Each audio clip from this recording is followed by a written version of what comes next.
Vamos começar os nossos estudos.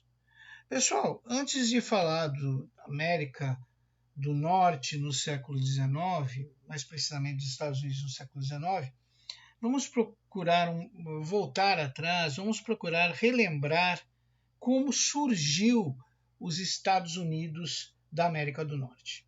Nós devemos lembrar, já estudamos isso, que devido à perseguição realizada pelos Stuart, a dinastia Stuart na Inglaterra, perseguição esta aos protestantes, né, perseguição religiosa, perseguição política, e também os Stuart perseguiam a classe burguesa.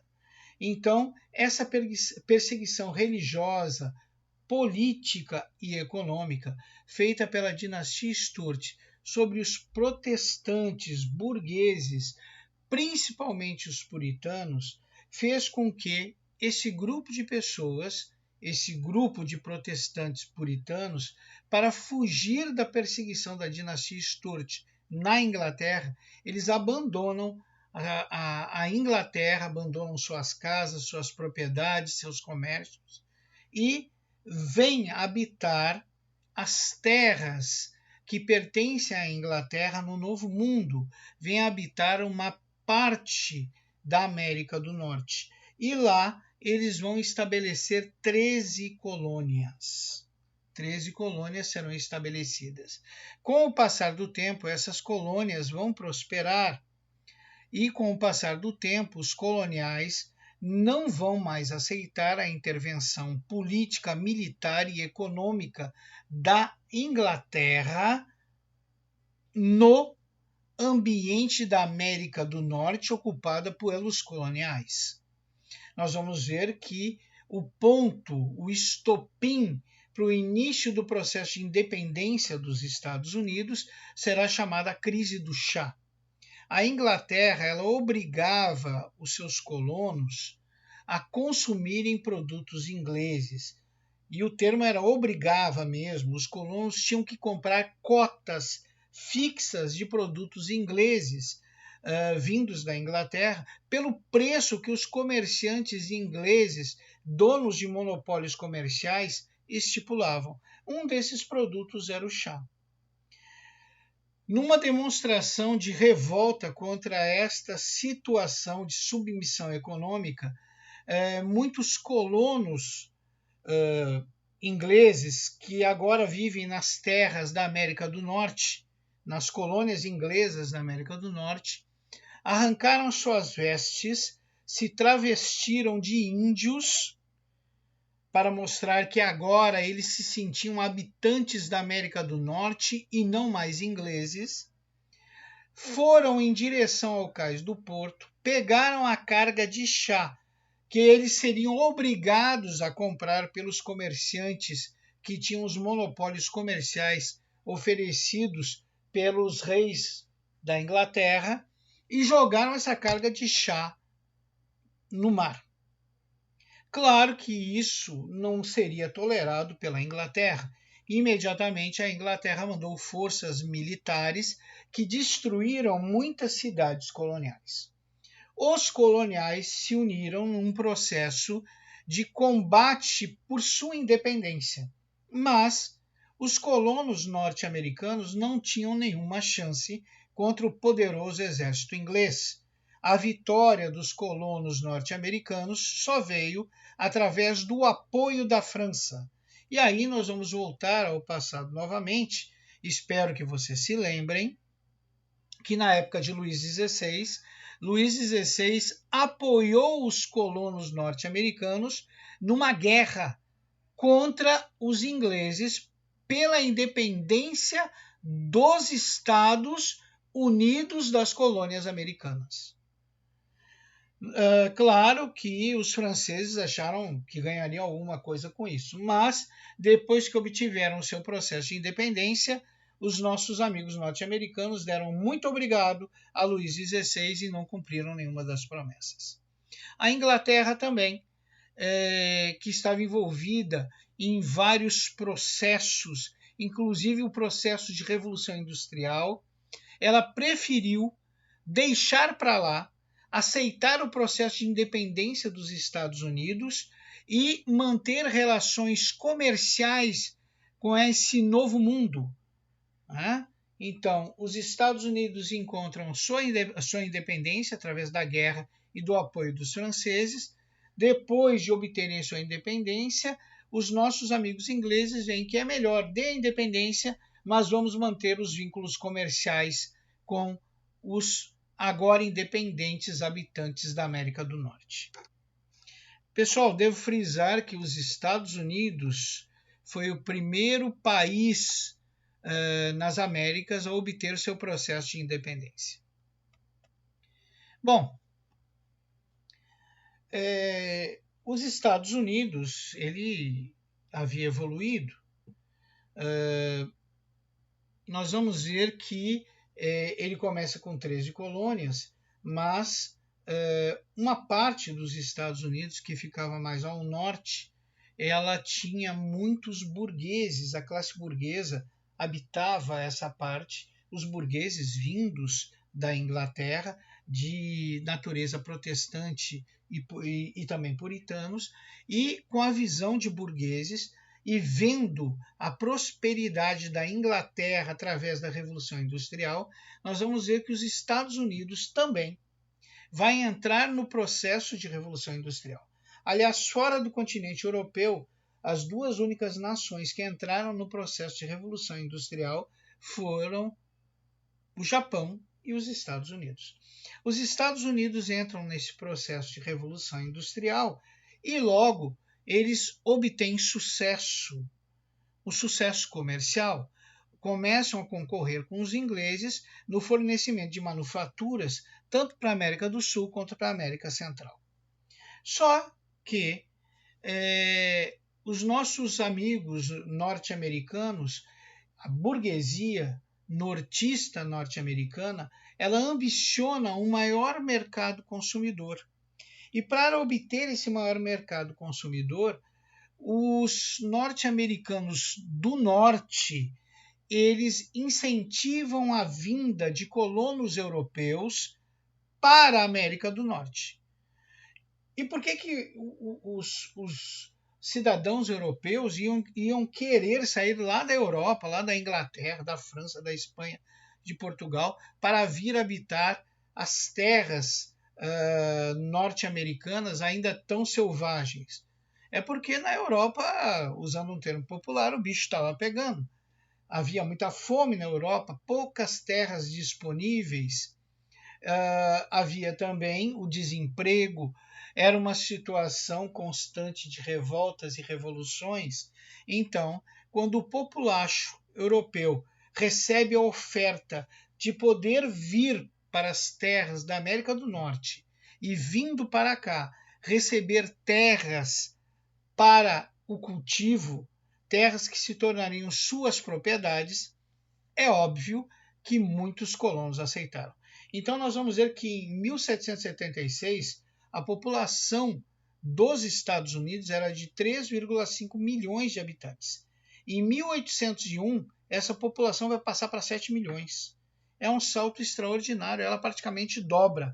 E vocês vão ver no decorrer dos nossos estudos que ela vai triplicar. Bom, os norte-americanos do norte estimulam a vinda de colonos europeus para a América do Norte, porque eles precisam aumentar o mercado consumidor e também pela necessidade de mão de obra, isso é óbvio. Então, eles estimulam a vinda dos colonos europeus para a América do Norte. Mas, Luciano, para onde que vai essa gente? Bom, eles vão mandar essa gente toda para o oeste. Bom, quando o colono europeu chegava na América do Norte, ele recebia do governo norte-americano uma carroça, um par de cavalos, 3 rifles, um barril de pólvora, mantimentos, 2 vacas, um boi e sementes e arame enfarpado para cercar a propriedade. Veja, o nosso amigo aí, o colono europeu, estava passando fome na Europa. De repente, lhe concedem uma passagem de navio, ele vem da Europa para as terras norte-americanas e lá chegando ele recebe tudo isso. E dizem para ele mais, olha, vá para o oeste e tu pode ser dono de toda a terra que tu puder cercar. Imagina isso para alguém que vivia na Europa sem terra, sem emprego, sem futuro e sem esperança, num ambiente de constantes revoluções e exploração. Então, nós vamos ver que os nossos amigos, os colonos europeus, partem para a conquista do Oeste. Bom, algumas consequências disso foi aumento da produção de alimentos, né? Busca de novas terras, plantios e pastagens, claro, que vai aumentar a produção de alimentos. Outra coisa que ajudou muito a ocupação do Oeste foi a descoberta de ouro em 1848, que vai provocar a chamada Corrida do Ouro. Outra coisa que vai auxiliar muito esse processo de dominação do Oeste americano, de ocupação do Oeste americano, é o chamado de doutrina do destino manifesto. Resumindo, essa doutrina dizia que os Estados Unidos estava predestinado a dominar a América. Gente, frise bem. Observe bem. O destino manifesto, ele dizia a América para os americanos. Ele não dizia América do Norte para os americanos. Ele falava América, ou seja, o Destino Manifesto ele incluía a América Central e do Sul, como se fosse o quintal da América do Norte, como se estivessem predestinadas a passar aos domínios da América do Norte. Bom, então, após a ocupação das terras do Oeste e a população crescendo cada vez mais, se torna necessário mais terras. Então, nós vamos ver que o governo, principalmente os políticos e o governo nortista da América do Norte, envolvido com o processo de revolução industrial, ele, para manter esse processo de expansão norte-americana, esse processo de ocupação territorial norte-americana, ele vai inclusive comprar terras. Ele vai comprar a região da Louisiana da França, ele vai comprar a Flórida da Espanha, vai comprar o Alasca dos russos, vai fazer um acordo com a Inglaterra e vai ocupar o Oregon, e através de guerras eles vão anexar ao território da América do Norte, ao território dos Estados Unidos, perdão, eles vão anexar o Texas, o Novo México e a Califórnia. Todos esses territórios pertenciam ao México. Então, a expansão territorial norte-americana é fantástica. Eles não duplicam o território, eles triplicam o território onde surgiu originalmente os Estados Unidos da América. Eles triplicam esse território, seja pela compra de terras, seja por acordos comerciais de ocupação de terras ou pela conquista militar. Os Estados Unidos tomou boa parte dos territórios mexicanos. Bom, é claro que houve uma consequência desse processo de expansão territorial dos Estados Unidos. A mais direta foi o crescimento demográfico. Em 1820, 9 milhões de pessoas. Em 1860, já eram 30 milhões de pessoas. Para a época, era uma grande população. Essa imigração incentivada pelo governo, ela vai ir até 1862. Isso trouxe realmente desenvolvimento econômico, porque aumentou o mercado consumidor, né? Houve maior oferta de mão de obra, consequentemente, houve mais exploração do meio ambiente, ou seja, o fornecimento de matérias-primas baratas para o setor industrial. Houve também, com isso, o desenvolvimento da indústria e, para satisfazer a indústria, teve que haver o aumento da produção agrícola e pecuária e, consequentemente, com o aumento do setor agrícola, do setor industrial e da pecuária, houve aumento das atividades comerciais e das atividades mineradoras. Ou seja, o processo de expansão dos Estados Unidos teve como uma de suas principais consequências o enriquecimento da América do Norte, mais precisamente dos Estados Unidos da América.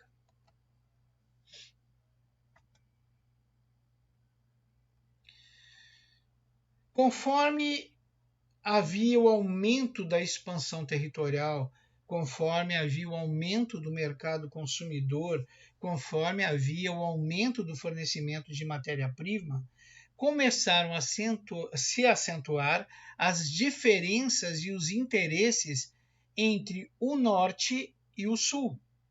Nós devemos lembrar que o norte e o nordeste dos Estados Unidos, nesse período, eram regiões industriais que tinham uma forte burguesia e um grande número de operários. Já o centro e o oeste era uma região pastoril, agropastoril, formada por esses colonos desbravadores que nós acabamos de falar anteriormente. E o sul? O sul, desde a época das 13 colônias, ele era um latifúndio agroexportador escravista. Deixa eu explicar isso para você, gente. O sul ele se dedicava ao plantation. O que é o plantation? É uma monocultura de exportação, ou seja, os sulistas eles se dedicavam principalmente à produção de algodão e exportavam essa produção para a Europa. Os sulistas eles mantinham um padrão de vida muito semelhante dos europeus. Eles copiavam literalmente a nobreza europeia, né? Eles trajavam as roupas que os nobres europeus trajavam, cultivavam os laços culturais dos europeus, principalmente dos ingleses. E eles tinham esse setor agroexportador mantido por uma mão de obra escrava, né? Uma mão de obra escrava. Então, uma das consequências da expansão dos Estados Unidos foi também a acentuação da disparidade regional entre norte e sul, principalmente entre norte e sul. O norte industrializado, com uma forte burguesia, um grande número de operários, e o sul, um latifúndio agroexportador mantido por mão de obra escrava. Não podemos deixar de falar, gente, que outra consequência do processo expansionista dos Estados Unidos no século XIX foi o massacre das populações indígenas e o confinamento dos que sobreviveram, dos indígenas que sobreviveram, em reservas insalubres, sem as condições mínimas do desenvolvimento da população indígena.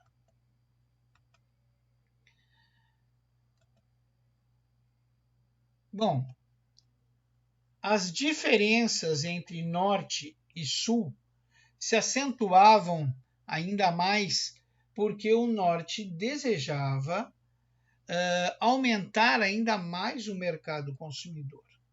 No entanto, o sul ele era escravista. E escravo não recebe pelo seu trabalho. Se o escravo não recebe pelo seu trabalho, ele não tem recursos para comprar os produtos manufaturados realizados pelo norte. Então, o norte, que visa cada vez mais aumentar o mercado consumidor interno dos Estados Unidos, vê no escravismo um entrave para o aumento desse mercado consumidor. Consequentemente, o norte busca a abolição da escravatura e o sul busca a manutenção da escravidão. Nós vamos ver que o norte prega o sistema de união dos Estados Unidos da América. Já o sul deseja um sistema confederado, onde vai haver maior liberdade política, econômica e social entre os estados que participarem dessa confederação. No norte, a força está com o Partido Republicano. No sul, a força está com o Partido Democrata.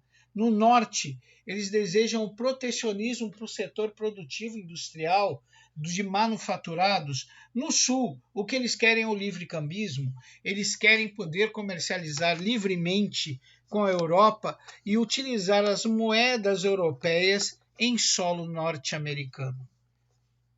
Então, os interesses entre Norte e Sul são cada vez mais antagônicos, são cada vez mais diferenciados.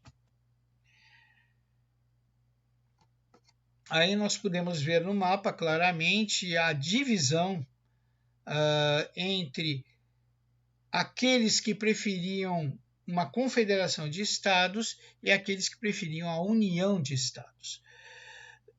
Essas diferenças entre Norte e Sul vão se acentuar ainda mais com a eleição de Abraham Lincoln para a presidência em 1860.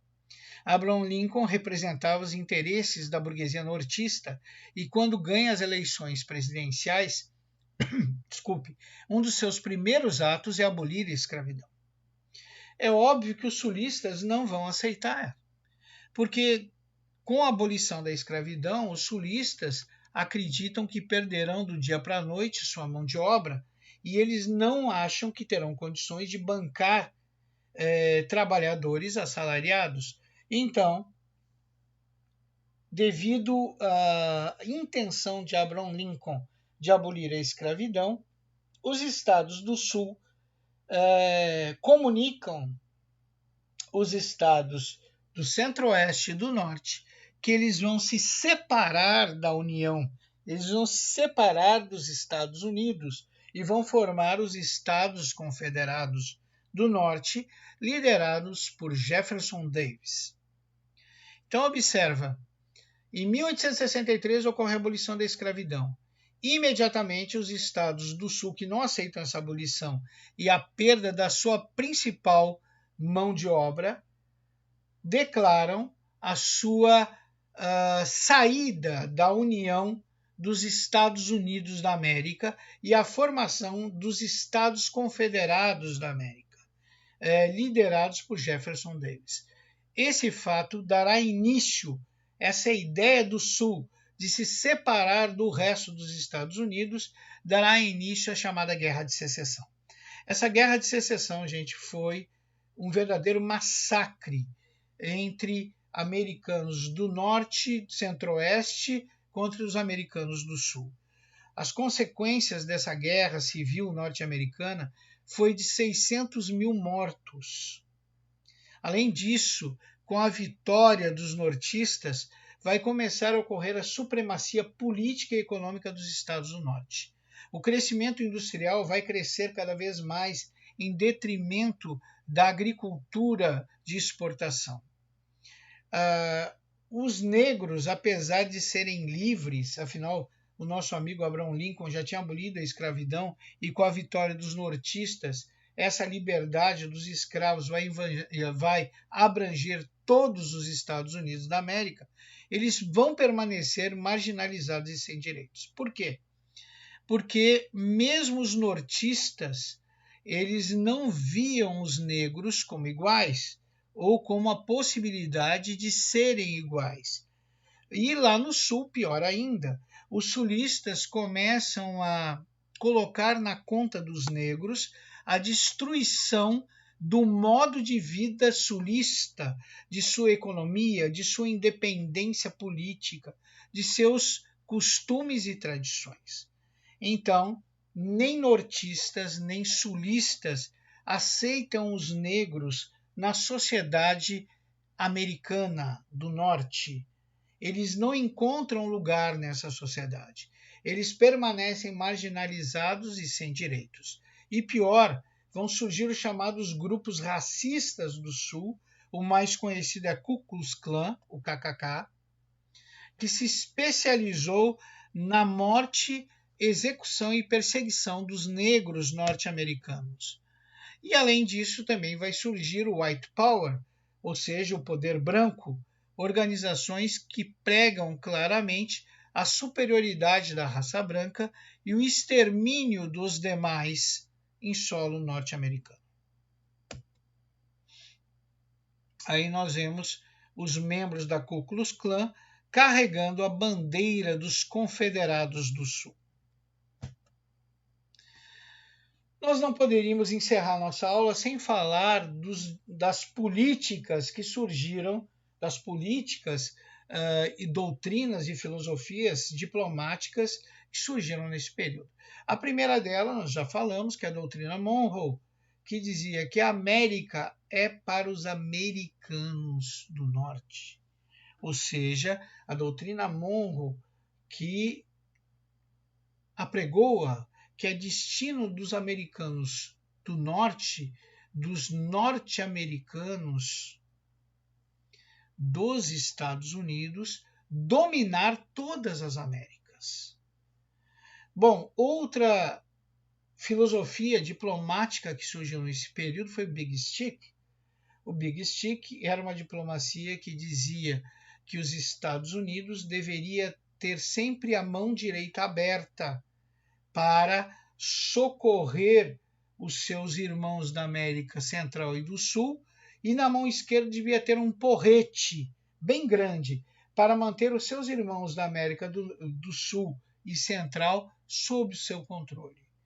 E a diplomacia do dólar também surge nesse período, que é a teoria de dominação da América do Sul e Central através do poder econômico norte-americano. Bom, gente, nós vimos aqui um pouco dos Estados Unidos no século XIX, nós vimos brevemente o processo de independência, nós vimos o processo de expansão dos Estados Unidos rumo ao centro-oeste, depois vimos o aumento desse processo de expansão através de aquisição de novos territórios, seja por compra, seja por acordo ou seja por conquistas militares. Lembrando que os Estados Unidos, através de conquistas militares, se apossou de boa parte do território do México. Também vimos que, conforme aumentava o território e a população dos Estados Unidos, aumentava as disparidades entre norte e sul. O norte industrializado, com uma forte burguesia e com uma população formada de operários, e o sul agrícola, tendo como principal atividade o plantation, a monocultura de exportação. Eles exportavam algodão para a Europa e viviam segundo os preceitos e tradições europeias, principalmente dos nobres ingleses. Vimos também que, conforme essa disparidade econômica aumentava, os nossos amigos do Norte desejavam o aumento do mercado consumidor no território dos Estados Unidos. E, para isso, eles ambicionavam a abolição da escravatura, porque escravo não consome, porque escravo não recebe. Então, eles desejavam que os escravos, que era a principal mão de obra sulista, se tornassem trabalhadores assalariados para consumir os produtos manufaturados do Norte e aumentar ainda mais o enriquecimento dos nortistas. Para este fim, eles conseguem eleger Abraham Lincoln. Abraham Lincoln declara a abolição da escravidão. Tal fato faz com que os sulistas venham a declarar imediatamente a sua separação dos Estados Unidos e a formação dos Estados Confederados do Sul. Essa ideia de separar dos Estados Unidos, do Sul, de se separar dos Estados Unidos, será a principal causa para a Guerra da Secessão, que é a Guerra Civil Norte-Americana, uma guerra extremamente violenta, que teve mais de 600 mil mortos, que culminou com a derrota dos sulistas e com a prevalência dos nortistas e do seu sistema econômico baseado na Revolução Industrial, na burguesia e em operários. Nós vimos que a guerra teve graves consequências.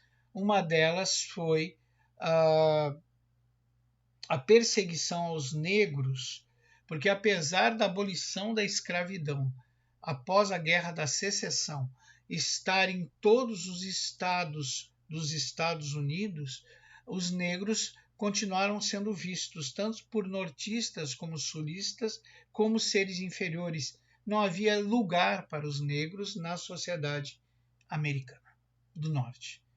Logo, eles sofrerão todo tipo de segregação, todo tipo de preconceito, e no Sul isso vai se agravar ainda mais com o surgimento de agremiações de perseguição racial. A mais conhecida, o KKK, a Ku Klux Klan, que persegue e mata negros em solo americano, que são considerados ameaça para o padrão de vida e para a sociedade branca. Nós vimos também que surgirão as teorias do white power, do poder branco, que diz que os Estados Unidos pertencem aos brancos, negros e mestiços devem ser expulsos ou eliminados. Dessa forma, nós vimos com brevidade os Estados Unidos no século XIX. Lembramos a vocês também as filosofias e as teorias diplomáticas surgidas nesse período. A doutrina Monroe, que fala que a América é para os americanos. Mas que América? Todas as Américas. E que americanos? Os americanos do norte. Fala que os americanos, os norte-americanos, estão predestinados a dominar as Américas. É o destino deles. Né? Nós vimos também a teoria diplomática do Big Stick, que diz que nos Estados Unidos o processo diplomático com a América do Sul e Central deve seguir o processo da mão direita estendida, mas na mão esquerda deve ter um porrete bem grande para mostrar à América do Sul e Central quem manda. Vimos também a diplomacia do dólar, que é a teoria do controle da América do Sul e Central através do poder econômico dos Estados Unidos.